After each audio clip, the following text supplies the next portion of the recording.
Hey guys, Ben here and welcome back to another video on The Flash. Today we're going to be talking about this Nerdist article that was released regarding some cameos that were supposed to be in the film but aren't going to apparently be in the final cut. So if you do go on to enjoy the video, please be sure to leave a like and a comment and subscribe and turn on notifications so you don't miss any future DC videos later this year. Okay guys, so I have to say this straight up, I have seen the film, I've seen The Flash, but it was an unfinished version of the film.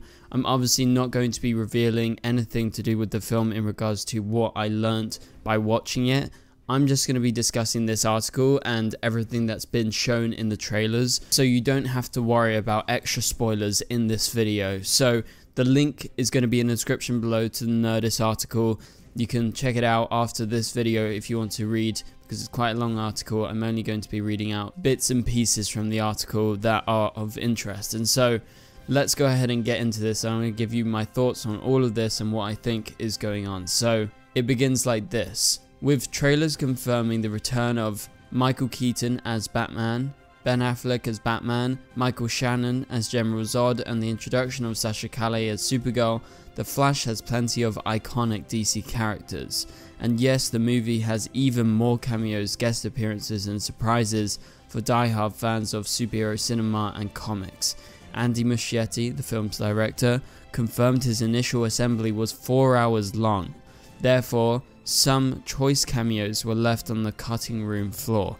When Q&A moderator Gray Drake asked what characters or moments they couldn't fit in the film, they obliged with a sampling. The Flash cameos that unfortunately didn't work out include, and this is according to Andy Muschietti himself, Linda Carter's Wonder Woman from the 1970s TV series, Marlon Brando's Jor-El from the 1978 Superman, as well as Burgess Meredith's Penguin and Cesar Romero's Joker from the 1960s Batman TV series. So first up, I have to say, this was from a preview screening out in LA, I believe, where Andy Muschietti and his sister, Barbara, who is the producer of The Flash, were talking to the audience who had just seen the film about what was going on, and obviously they got to the topic of cameos. And it's been pretty publicly known, and I believe it's been said by Andy Muschietti himself, that there were a bunch of different cameos that were set to be in the film.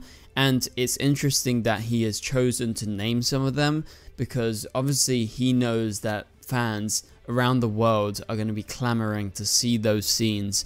And so it's going to be an interesting DVD or Blu-ray or 4K that's going to show lots of deleted scenes, and I wonder how many of those are going to actually be shown on that physical release. And I definitely think it's a hype tactic, if I'm being completely honest. Like, I think they definitely knew they would get asked this question, because it's inevitable based on the fact that we are running through the Speed Force. We are going to most likely see characters from different worlds, because we're dealing with the multiverse, and Barry's going to be messing things up, so you never know what's going to be happening. So it just makes complete sense, and I believe he is trying to get the hype levels up for the film in regards to their cameos.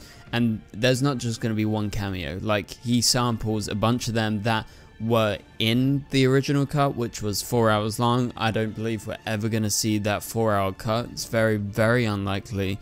But it's interesting that he named some of them, and it must be noted that all of these obviously are legacy cameos, or they would have been if they were included in the final cut of the film, but they're also not Flash related, they're just DC related. So I think you can take that as you will and assume that a lot of the cameos in the film are probably going to be just DC related rather than just Flash centric, because I think a lot of us Flash fans were definitely hoping to have more Flash related kind of cameos, maybe like John Wesley Shipp's 90s Flash from the TV show, along with Grant Gustin's Flash, or maybe Kid Flash or something like that, because obviously we've seen Ezra's Flash come over to our TV show and into the Arrowverse with Crisis on Infinite Earths, so that was very exciting. But with what we're going to be talking about, I'm not sure when that was supposed to be set and if it's canon anymore. So let's go ahead. So during the reception after the screening, Nerdist spoke to Andy Muschietti with a few other reporters in response to a question from Dorian Parks from Geeks of Color. Andy Muschietti confirmed that Grant Gustin almost had a cameo in the film as Barry Allen from the CW's The Flash. Muschietti was very complimentary about what the Flash series has accomplished, but unfortunately there wasn't room to include Gustin's take on Barry Allen. Muschietti said, "Of course, I said before the list of cameos was huge, so obviously we play with the idea of including DC characters from TV, but we just had to pick. And sadly, it won't be, oops, all Barrys in these cameos." And so that is very interesting, and to me, I don't think he's got his priorities straight. That's my reaction to what I'm hearing right here. If Grant Gustin's Flash isn't included in the final cut, and also I should mention the version that I watched wasn't the final cut, so I'm not confirming or denying anything, but they could be changing things as we go towards that June release date for the Flash, because even the CinemaCon showing of the Flash in Las Vegas, I believe that's where they actually held that event, they made it clear to the audience that it was an unfinished and unreviewable version of the film because they still have work to do, and they've screened it very early, which is a credit to them, but that leaves room for definite changes. Nothing with the film is locked right now. This was, I guess, to just gauge what people were thinking about the film, and obviously it got a very good reaction, including from myself and many of the other people that saw it in London as well as CinemaCon in America. But they're bound to make changes, and so I wouldn't take anything that you hear as definite because it's not definite as of right now. That's what they've told us. But it's very interesting what Andy Muschietti confirms here. Obviously this is the Nerdist reporting, but it was a reporter from Geeks of Color that asked him about this question, and he said that unfortunately there wasn't room to include Gustin's take on Barry Allen, so that was left on the cutting room floor. However, I must mention, I believe there was some test screenings done, and they've been test screening for a long time, and there was rumors out there that Grant Gustin was in it. Also, Linda Carter was in it as well, so I believe those were cut many months ago, and so for some reason, maybe it was reaction at those test screenings, they thought maybe they had to change who the cameos were, and Andy Muschietti, as was said above in this Nerdist article, he confirmed that they have many other cameos, and it seems like the cameos are going to be using footage from the past projects within DC and kind of just incorporating it into the Speed Force. That's what we can presume as of right now. And so they literally just had to choose a select number of them. I don't know exactly how many cameos there's going to be, but there's definitely going to be a fair few, and I just don't see why Grant Gustin's cameo wouldn't be a priority considering it is a Flash film. I know we have other characters, like we have 2 Batman in it, we have Supergirl. Like, why wouldn't you think Supergirl? Is it more important to have certain characters in for him? So the way that I'm taking it is, I believe they've chosen the ones that they wanted to see, plus also a mix of what they've heard in response at maybe test screenings. So as far as I know, I don't think Andy Muschietti is like a die-hard comic book fan. I think he likes comics, and I'm not sure how aware he was of The Flash and even the Flash TV show, so I don't think that was ever a priority for him. So I believe if they had a director that was more involved in the Flash world, I believe they would have instantly gone to Grant Gustin, because that's what all of us Arrowverse fans, us Flash fans from the TV show are all wanting. We're wanting to see Grant Gustin in a Flash film because it just makes sense. Plus also, I guess they are not going to explain the way that he got his name The Flash, because he was never called The Flash before until Crisis on Infinite Earths, where Ezra's version of The Flash came up with the idea for his name, and that was done by stumbling across our Flash, Grant Gustin's Flash in the Flash TV show. And so it really puts into question if that scene in Crisis is canon, but it could be in a past timeline where maybe this version of Ezra's Flash has been erased, because we know obviously he's going back in time, changing everything, and so the future of the DCEU is going to be very different, and I believe they're going to utilize it in order to actually form this new DCU that they got planned under James Gunn and Peter Safran.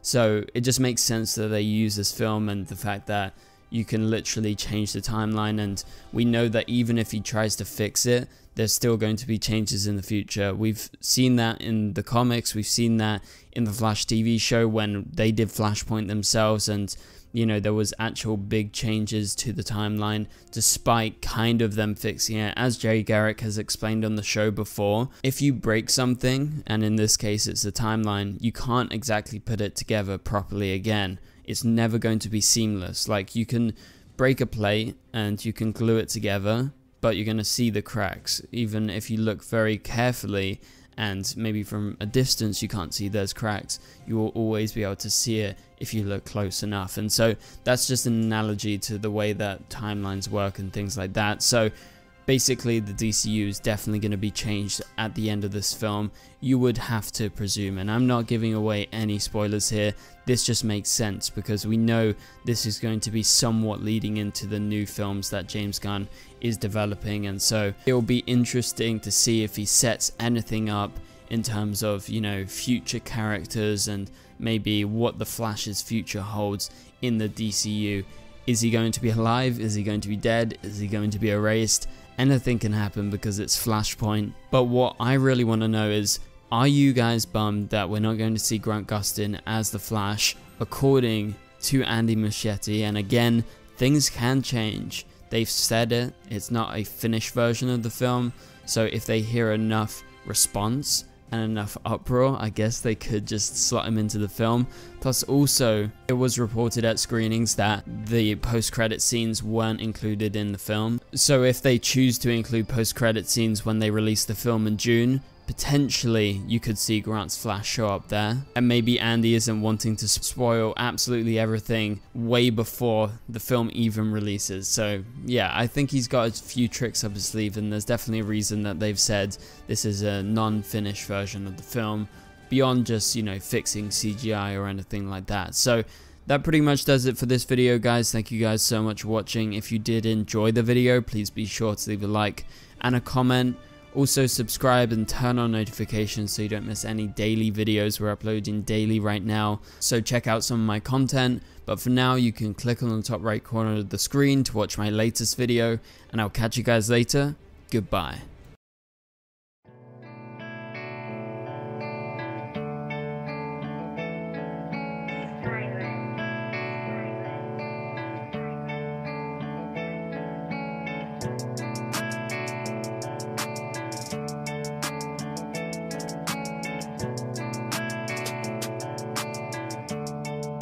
I see red.